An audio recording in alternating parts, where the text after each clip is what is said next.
दुनिया की राजनीति और भू राजनीति समीकरणों में जब भी अमेरिका और ईरान का जिक्र आता है तो जहन में सीधी और गोलियों की आवाज गूंजने लगती है। लेकिन इस बार वॉशिंगटन ने तेहरान के खिलाफ जिस खामोश और बेहद खतरनाक जंग का ऐलान किया है उसमें तोप, गोलियां या बम नहीं बल्कि डॉलर, बैंक, बंदरगाह और डिजिटल क्रिप्टो वॉलेट सबसे बड़े हथियार बनकर उभरे हैं।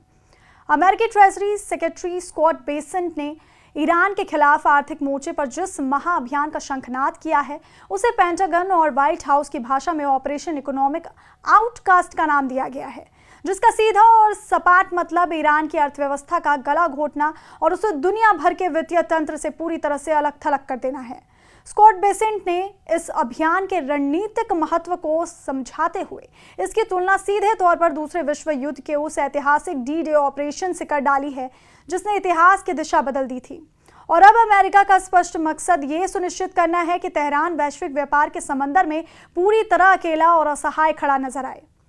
इस अमेरिकी हुंकार के तुरंत बाद तेहरान की तरफ से भी कड़ा पलटवार देखने को मिला है, जहां ईरान के अर्थव्यवस्था मंत्री अली मदनीजादेह ने पूरे आत्मविश्वास के साथ ये दावा किया है कि अमेरिका को एक बार फिर इस आर्थिक जंग में मुंह की खानी पड़ेगी और तेहरान के पास इन कड़े प्रतिबंधों से निपटने के लिए पहले से ही एक मजबूत 2 साल का ब्लूप्रिंट तैयार है।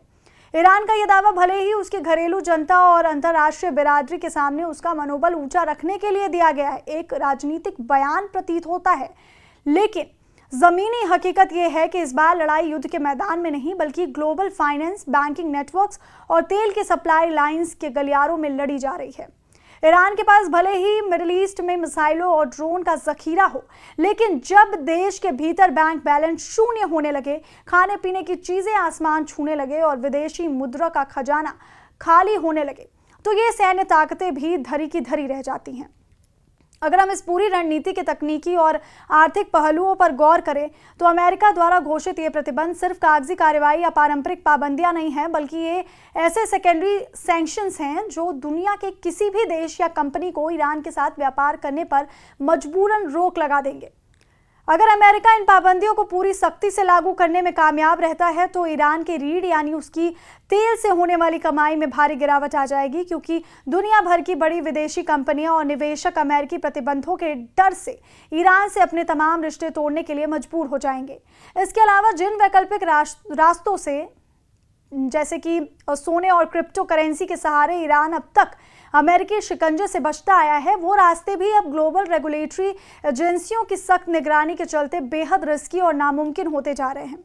देश के अंदर विमानन यानी एविएशन और शिपिंग सेक्टर पर जब इन पाबंदियों का हथौड़ा चलेगा तो रोजमर्रा की जरूरत का हर सामान आयात महंगा हो जाएगा और आम आदमी की जिंदगी बदतर होने लगेगी। गौर करने वाली बात यह भी है कि ईरान पहले से ही पिछले 6 महीनों से इजरायल और पश्चिमी देशों के साथ तनावपूर्ण संघर्ष और सैन्य मोर्चों पर भारी खर्च के कारण भारी आर्थिक दबाव में जी रहा है। रणनीतिक रूप से बेहद अहम स्ट्रेट ऑफ हॉर्मुज पर अपने प्रभाव को बनाए रखने की कोशिशों और लगातार बढ़ते रक्षा बजट ने पहले ही ईरानी राजकोष की कमर तोड़ रखी है। ऐसे में अगर अंतर्राष्ट्रीय बाजार में उसकी विदेशी मुद्रा की आवक पूरी तरह से सूख जाती है तो देश के अंदर बेकाबू महंगाई, बेरोजगारी और भयंकर आर्थिक संकट का सैलाब आ जाएगा, जिसे संभालना तेहरान के हुक्मरानों के लिए टेढ़ी खीर साबित होगा।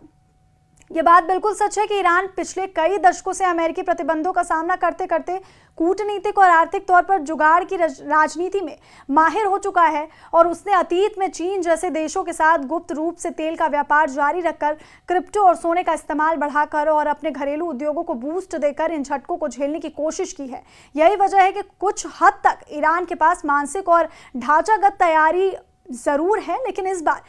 और वैश्विक दायरे के साथ आर्थिक घुटन की रणनीति तैयार की गई है, वैसी पहले कभी नहीं देखी गई थी। सेकेंडरी सैंक्शंस के इस नए दौर में दुनिया की कोई भी बड़ी अर्थव्यवस्था या मल्टीनेशनल कंपनी अब खुलेआम ईरान का साथ देने का जोखिम नहीं उठाना चाहेगी, क्योंकि वॉशिंगटन के साथ अपने व्यापारिक रिश्तों को दांव पर लगाकर तेहरान का समर्थन करना किसी भी देश के लिए बहुत महंगा सौदा साबित होगा। ईरान के मंत्रियों द्वारा दिए जा रहे 2 साल की योजना और आत्मनिर्भरता के दावे भले ही मीडिया की सुर्खियां बटोर रहे हों, लेकिन आधुनिक भू अर्थशास्त्र की सच्चाई ये है कि कोई भी देश अचानक पूरी दुनिया से कटकर और वैश्विक सप्लाई चेन से अलग थलग रहकर लंबे समय तक अपनी अर्थव्यवस्था को जिंदा